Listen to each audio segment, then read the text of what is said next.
ஓம் முருகா போற்றி, கந்தா போற்றி, கடம்பா போற்றி, கதிர்வேலா போற்றி, அறுபடை வீடு கொண்ட முருகப்பெருமானே போற்றி போற்றி. என் செல்ல குழந்தையே, இந்த திருச்செந்தூர் முருகனை பார், நீ நினைத்தது நடக்கும். உன் வேண்டுதல்கள் எல்லாம் நிச்சயமாக பலிக்கும் என் செல்லமே.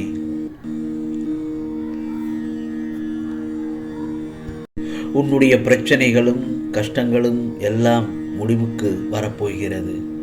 ஏனென்றால் நீ என்னை பார்த்த நேரத்தில், அப்படி இருக்கும் பட்சத்தில் நீ நினைத்ததெல்லாம் நடக்கும் தானே. உன் வேண்டுதல்கள் எல்லாம் பலித்துவிடும் தானே. நல்ல ஒரு விடிவு காலம் உனக்காக காத்திருக்கிறது என்று நான் சொல்கிறேன். பொறுமையுடன் மட்டும் இரு, எல்லாம் சரியாகிவிடும். உன்னுடைய கஷ்டம் எல்லாம் தீர்ந்து நிம்மதியான வாழ்க்கையை வாழப்போகிறாய். உன்னுடைய பிரச்சனைகள் எதுவாக இருந்தாலும், முருகா என்னுடைய பிரச்சனைகளை தீர்த்து வையுங்கள் என்று என்னிடம் சொல்லிவிடு.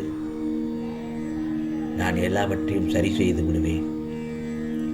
கவலைப்படாமலும் நீ நிம்மதியாகவும் தான் இருக்க வேண்டும். உனக்கு எதுவும் நடக்காமல் நான் பார்த்துக் கொள்கிறேன். இந்த முருகப்பெருமான், இந்த திருச்செந்தூர் முருகப்பெருமான் உனக்கு துணையாக இருக்கும்போது நீ ஏன் கவலைப்படுகிறாய்? வாழ்க்கையில் கவலையே படக்கூடாது. ஏனென்றால் உனக்கான நல்லதொரு விடிவு காலம் பிறந்து விட்டது. உன் வாழ்க்கையில் நீ எவ்வளவு கஷ்டப்பட்டு கொண்டிருந்தாய் என்பது எனக்கு நன்றாக தெரியும். இவை எல்லாவற்றையும் இப்பொழுது சரி செய்துவிட்டு உனக்கான பல மடங்கு 2 மடங்கு நன்மைகளை கொடுக்க, சந்தோஷத்தை கொடுக்க உனக்கு உன் இல்லம் தேடி வந்திருக்கிறேன். வெற்றி அடைய தோல்வி என்ற தடங்கள் இன்றியமையாததுதான். தடை என்றாலும் தனிநபரை கேட்டுக்கொண்டு வருவது கிடையாது. வெற்றி படிகளில் முன்னேறும் பொழுது எந்த வகையிலும் வரும் தடங்கள் முன்னேறுவதின் வேகத்தை கட்டாயம் குறைக்க பெரும்பாலும் அது வழிவகுத்து கொண்டுதான் இருக்கும். அந்த வகை தடங்களுக்கு வருந்தி கொண்டிருப்பது மேலும் உன்னுடைய நேரத்தை விரயமாக்கி, அதை தவிர்த்து தடங்களுக்கான காரணத்தை கண்டு ஆராய்ந்து அதிலிருந்து விடுபட்டு சரி செய்து விரிவாக முன்னேற்ற பாதையில் முன்னேற்ற முயற்சிக்க வேண்டும் என் செல்லமே. அந்த மாதிரியான தடங்கல்கள் சில சமயங்களில் சம்பந்தப்பட்ட நபர் அறியாமலேயே சில நன்மைகளை கூட செய்யலாம். சில நேரங்களில் ஏற்பட்ட தடங்கள் புது பயன்களை கூட தரும் யோசனைக்கும் வழிகாட்டலாம். ஏனென்றால் எண்ணம் என்பது ஒரு கண்ணாடி. தடங்களை சந்தித்து அனுபவம் பெறும் நபருக்கு புது பாடம் கற்றுக்கொள்ளவும் சந்தர்ப்பம் கிடைக்கலாம் அல்லவா?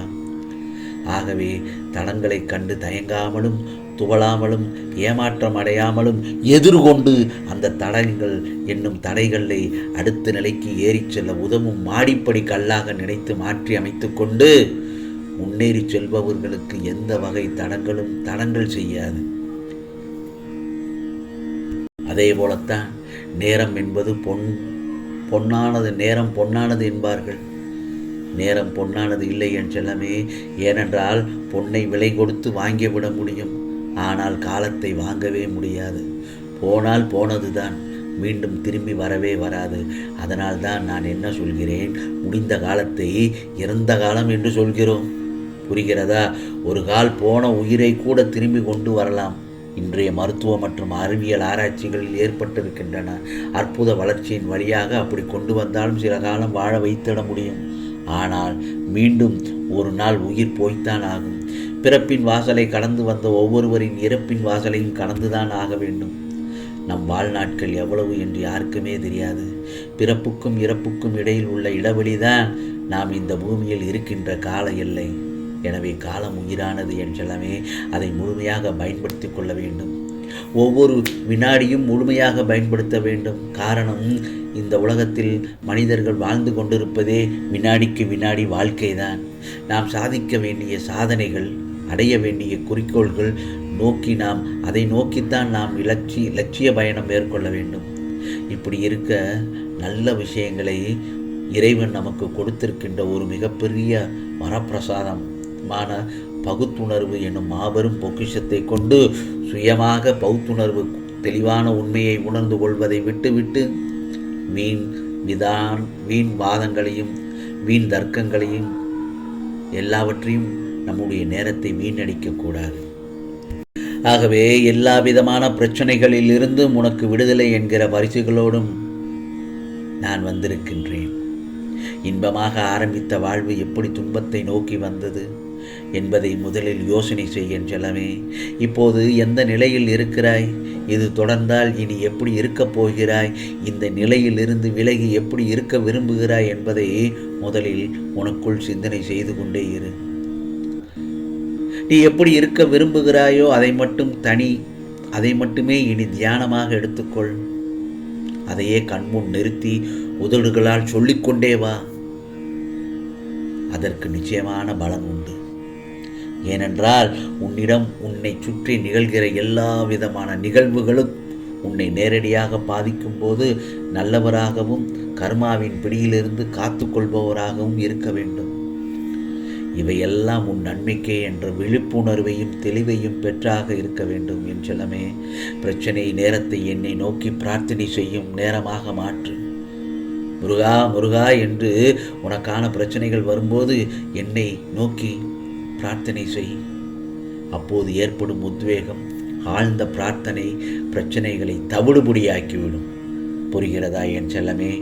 உனக்கு என்னை வெளிப்படுத்தி கொண்டு ஒவ்வொரு நிகழ்வுகளும் உன்னோடு இருப்பதை உறுதிப்படுத்தி கொண்டே இருந்தேன். இப்போதும் அப்படித்தான் இருக்கிறேன். ஆனால் என்னை காணவில்லை என்றும் உன்னை இந்த முருகப்பெருமான் கைவிட்டு விட்டு எங்கோ மறைந்து கொண்டேன் என்றும் மனதிற்குள் நினைத்து கொண்டு என் மீது சில நேரங்களில் கோபத்தை காட்டுகிறாய். நீ என்னை பற்றி நினைத்து கொண்டிருக்கும் அதே வேளையில் நீ சற்றும் எதிர்பாராமல் உன் முன்னால் வந்து நிற்கும் எந்த வண்டியிலாவது என்னுடைய சித்திர ரூபத்தை கண்டுவிட்ட மகிழ்ச்சியை நீ எப்படியெல்லாம் கொண்டாடி மகிழ்வாய். அப்படிப்பட்ட நீயா இன்று இந்த நிலைமையில் இருப்பது?